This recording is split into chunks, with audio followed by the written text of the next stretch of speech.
नाम? मेरा नाम जैकब है जी। जैकब। जी जी, मोहम्मद जैकब। मोहम्मद जैकब। जी आपके यहाँ विधानसभा के उपचुनाव होने जा रहे हैं, जी। मुस्लिमों का क्या रुख है? मुस्लिमों का रुख जो है वो डिवाइड हो चुका है अभी। कमेड़े वाले शाहनवाज है, शाहनजर जो है, ये मेरे खालू है जी।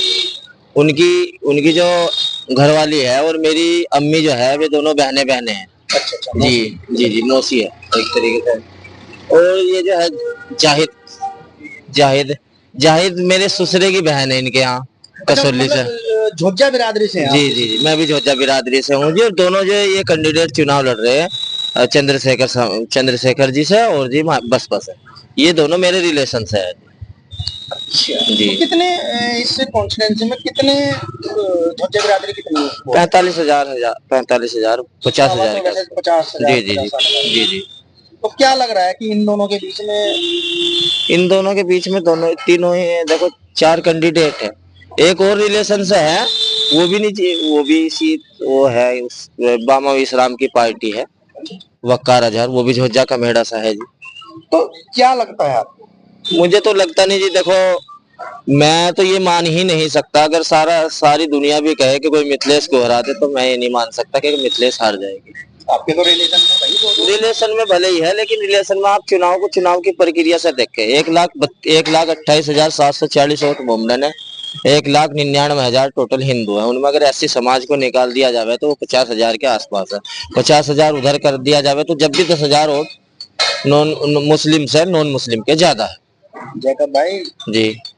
फतवा जारी हो जाएगा। नहीं, फतवा किस चीज का जारी होगा? मैं भी मोमडन हूँ। और जबकि अब मिथिलेश पाल जो है वो क्षेत्रीय नेता भी है, और दूसरी बात उसको समाज में एक इतनी अच्छी बेल्ट भी है, जो उसे मोमडन भी कुछ लोग वोट ज्यादा दे। वैसे आप किसको सपोर्ट करेंगे? मैं तो बैरिस्टर असदुद्दीन ओवैसी साहब को सपोर्ट करूंगा।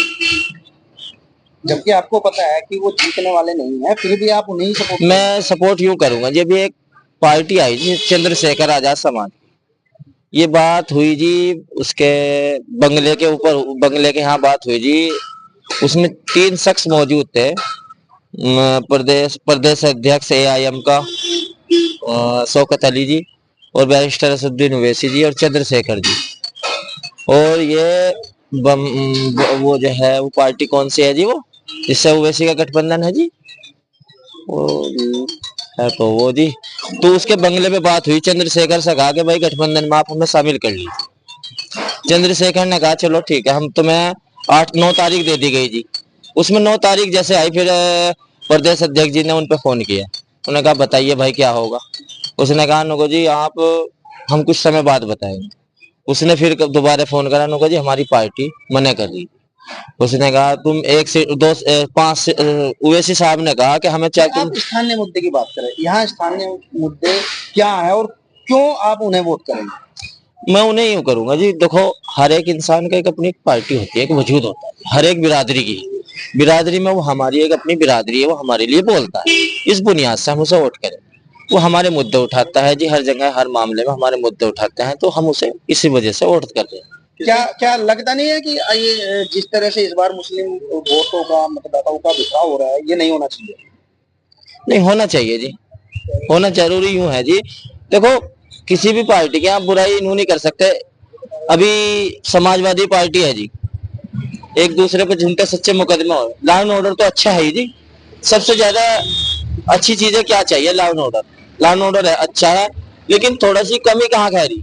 ये हिंदू मुस्लिम का मामला चला। अब तुम हिंदू हो, सपोज करो, मैं मोमडन हूँ, मैं तो इंसान हूँ। दुनिया का सबसे बड़ा मंदिर, सबसे बड़ा मस्जिद खुद का दिल होता है, जैसे करोगे ऐसे भरोगे।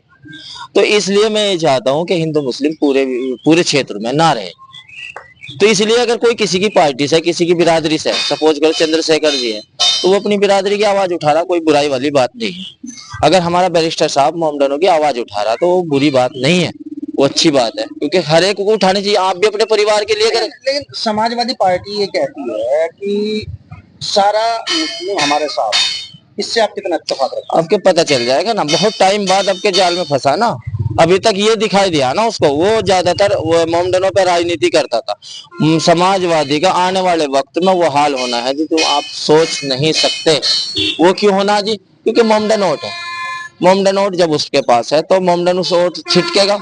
लेकिन उसकी कमी कहाँ कह रही जी। अच्छा ये कहा जाता है कि भाजपा को बेनिफिट पहुंचता है बैरिस्टर असदुद्दीन ओवैसी से, सब लोग ये कहते हैं, बी टीम कहते हैं, लेकिन मैं नहीं मान सकता और कोई भी नहीं कह सकता कि वो बी टीम है।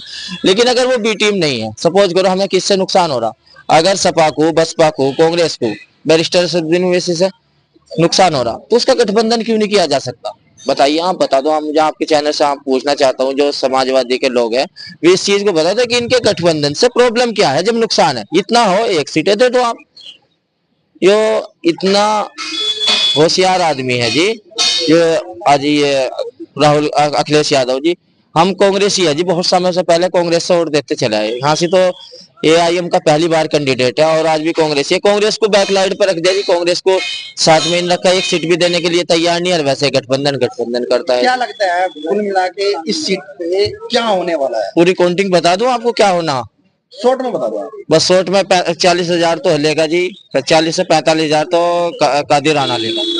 बैरिस्टर असदुद्दीन ओवैसी लेगा जी 15 से 20,000 और चंद्रशेखर लेगा जी 25 से 30,000 और ये मिथिलेश पाल तो जी 1 लाख को क्रॉस कर दिए, कम से कम 30,000 उसको प्लस करके जीत लेंगे।